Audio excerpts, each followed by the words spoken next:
Hold fast. Peace that surpasses all understanding. Holding fast. Holding fast. I remember there was a nautical movie, and it was about it was like in the 1800s, and one of the one of the guys on the ship had a tattoo across his knuckles. Hold fast. It's a very common tattoo for seafarers, and holding fast during a storm. Um,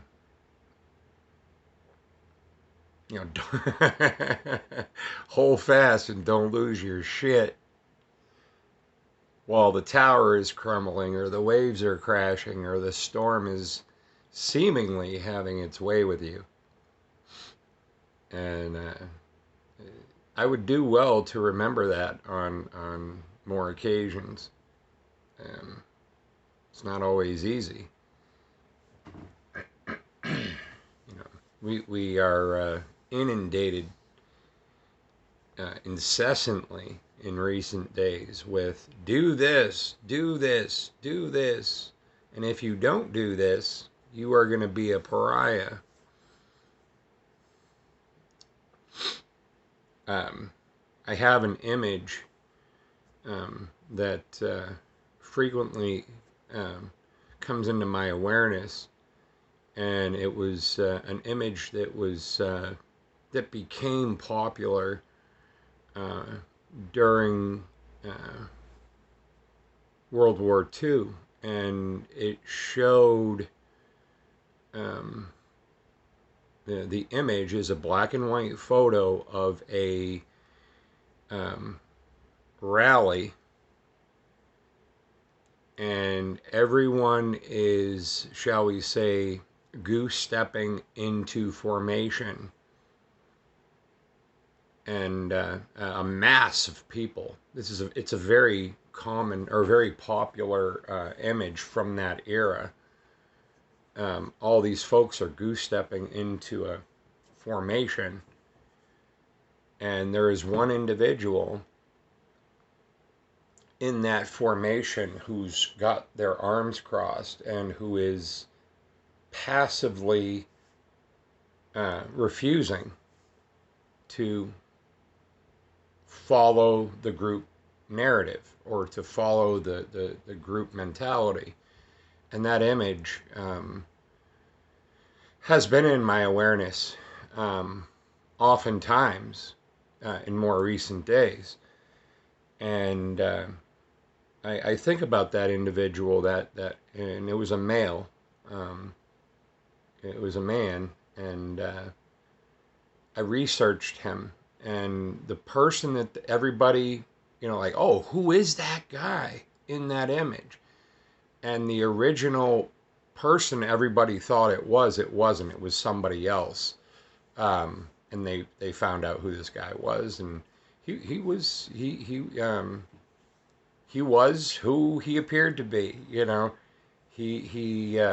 He was raised in that country in Germany during World War II, and he was, I believe the word is a dissident. He did not agree with the the mainstream narrative that was being pumped at everybody, and he stood his ground. But it wasn't the original person. There's a lot of I noticed when I was looking him up, the man standing, and I put in all these tag words to try to find out who it was, and it pops up immediately. Oh, it's so and so, and then you dig a little deeper and you go, you find out that the original thought of who this person was, it wasn't him, it was somebody else, but he was definitely standing in his integrity, surrounded by a mass of people with his arms. Pat, I'm not going to stand in formation with this narrative, but holding fast to our integrity in the face of a storm is not it is not easy. It is not pleasant. We get a deeper sense of lingering fears within us, Some of them are very obvious fears. Some of them are a bit more subtle. Some of them are deep, deep traumatic fears about our most basic um, human desires for food, shelter, clothing, and love. You know, and ultimately that's kind of where most of our, from a what's the word I'm looking for? I always struggle finding words, the appropriate word. Um,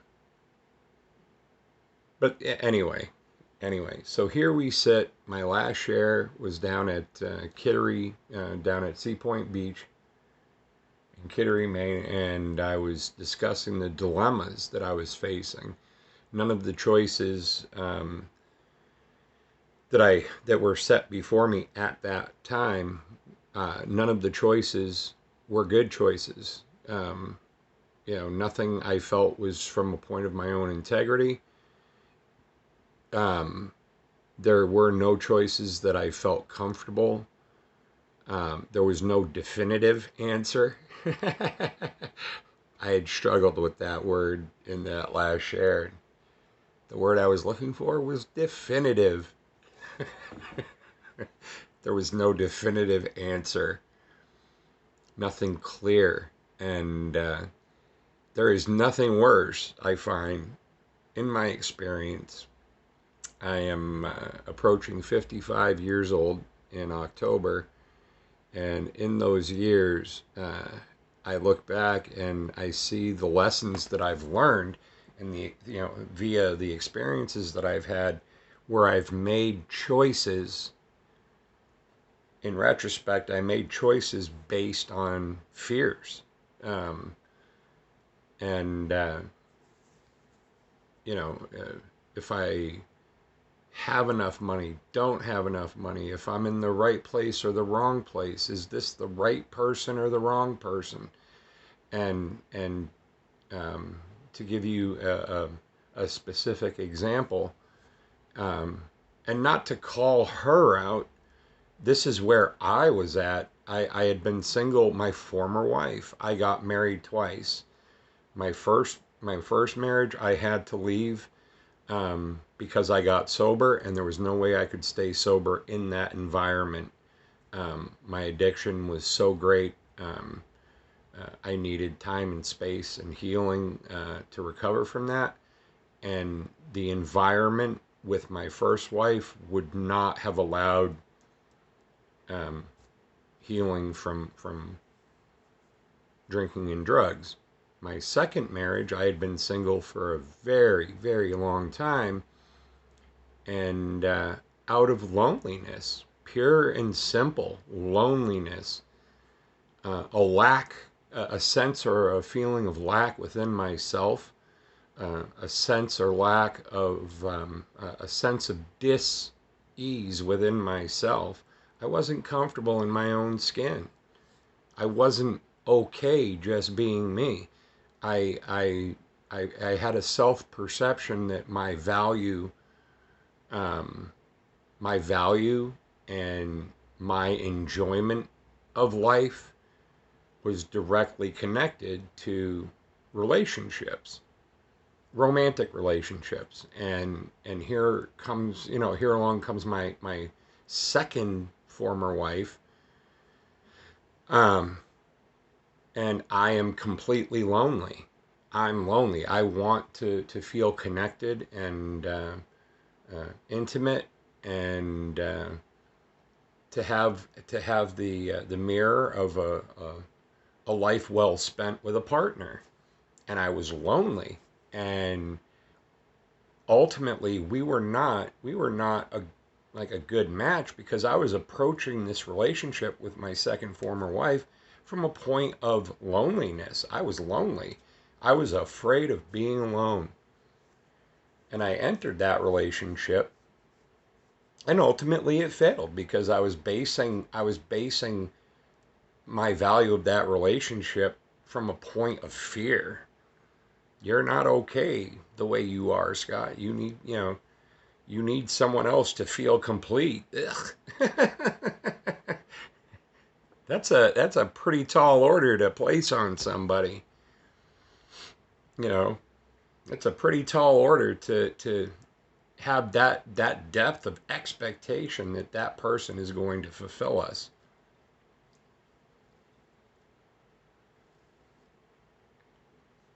Much in the same way, coming to today and now, the expectation that I had in that tower moment the other day, in that crumbling, in that I seem to have no choices, no good choices. And I wanted so desperately to stand in my integrity and hold fast. And I did. And I did. And it was fucking brutal. It was brutal. My emotions were all over the place, and thankfully, there are some friends in my life that have my back. Um, they're not there to fix me. They're there to sit beside me with their hand on my shoulder. Eye contact. I got your back, dude. It's okay if you're freaking out. It's okay if you're crying. It's okay if you're angry. Um, and I'm going to sit with you through this. And I am so fortunate to have that loving compassion from others that afforded me some time to breathe, to sit through all of that discomfort. And sure enough, every time that I feel a certain sense of accomplishment, that where I've okay, you didn't make a choice, you didn't make a permanent choice. I didn't make a permanent choice based on a temporary situation.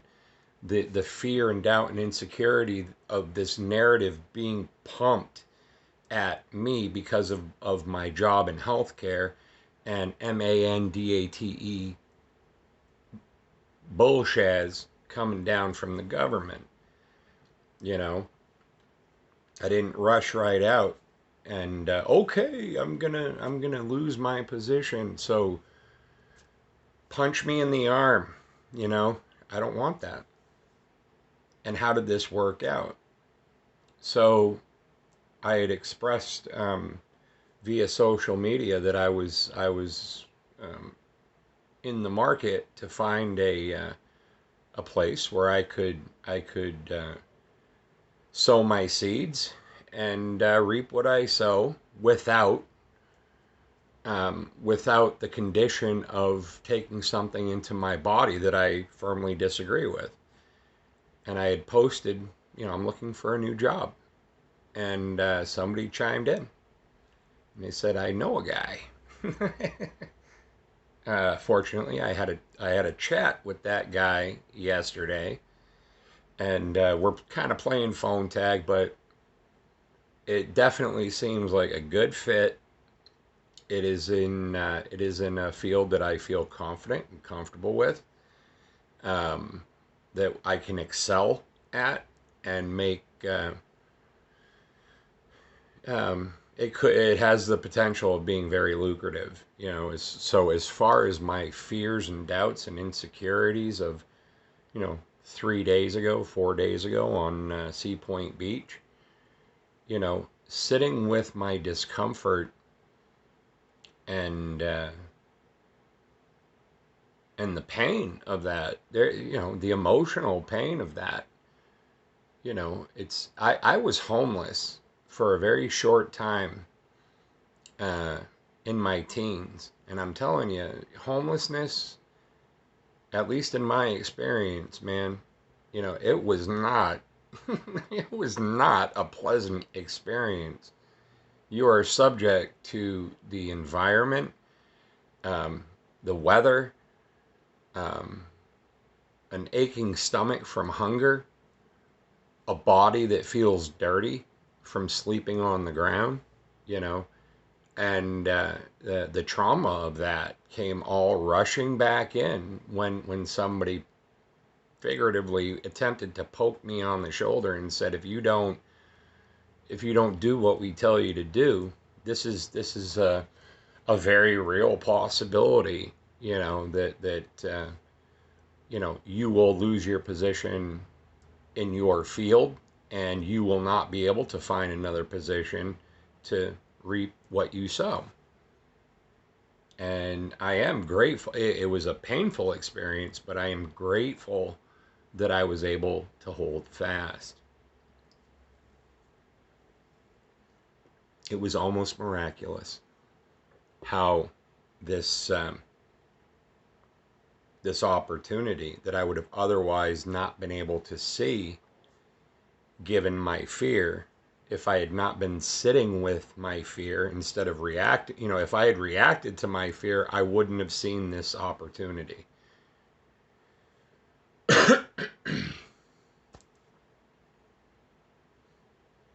We all find ourselves in more so in recent days. We've all found ourselves asking some really big questions from the universe, from deep within ourselves, and at the end of the day, that's where I found my answers. The answer comes through in a divine, infinite, infinitely serendipitous way. And if we look at the word serendipity, the definition of serendipity is a fortunate accident. Um, so divine serendipities. Coffee burps. Coffee makes me burp. I don't know. Coffee and carbonated beverages. Boy, oh boy. But coffee's not carbonated and it makes me burp. I digress. Super early, you guys. Cut me some slack. What time is it? It's like 1:30, 2 o'clock in the morning. But this is where the silence and quiet of my neighborhood, the silence and quiet of my home. Um, I can hear. I have a fan running, and to circulate the air, and it's been very hot. But the silence, or the things that I can hear the gentle rush of the fan circulating the air in the house. Really, that's the only thing I can hear, other than my own voice. Oh boy. And new friends. The gratitude that I feel um, for standing friends and new friends, people that are popping out. Hi, Laura, if you see this. Uh, I really enjoy your shares. There's a lot of resonance there for me. I admire your passion for your beliefs, and right, literally, right, wrong, indifferent, left, right, up, down. Yeah, the passion that you feel for your ideas and your beliefs, and holding fast to your truth. It's a wonderful thing to witness from my perspective. Um, and today, today, um, I'm going back to that healthcare environment. I believe with a spring in my step, um, a sense of relief, a sense of release from my fear as I walk into that building today. Um, I hold a space within myself for all of my coworkers who are facing a similar dilemma. Uh, having uncertain futures or very unpredictable futures, and if I could release them from their fears, it's not my job to do that, but if I could release them from their fears so that they could see the fullness and the serendipities in their own life, um, when fear is removed, I experience it on a daily basis. I've experienced it on a daily basis since all this nonsense began. And it's been my experience also that in stressful situations, they're generally, and I'm making a broad generalization, that there seem to be two types of people. Seem to be two types of people. Under pressure, there are two types of people. One of them focuses, and one of them folds. And it all depends on our life experience and how deeply or how intensely we hold to our fear. And releasing that fear can help us make a decision from a point of our own integrity that we can live with. I offer you a peace that surpasses your own understanding for any and all decisions that you make from a point of your own integrity.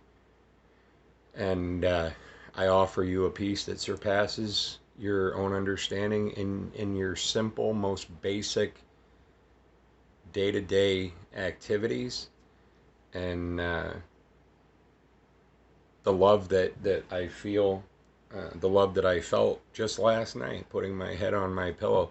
And I'll tell you that I'll end on this note. The stress, the emotional stresses of feeling like I was in a corner, in that tower moment, in that crumbling, in that self-reflection, witnessing my fears firsthand. It was fucking exhausting. It was exhausting on an emotional level, but also on a physical level, an actual physical level. And I ended up sleeping legit. I throughout the course of the day, waking for a bathroom run or to have a drink of water or something like that. I slept for about 18 hours. 18 hours. That's I was exhausted from that emotional stress, and it manifested physically in physical exhaustion. So be good to yourself. These are stressful, trying times for many people, and to be compassionate and understanding when somebody maybe snaps at us. Are they snapping at us, or are they exhausted too? Peace that surpasses all understanding, and have a wonderful day. Thank you for being here. I'm out. Peace.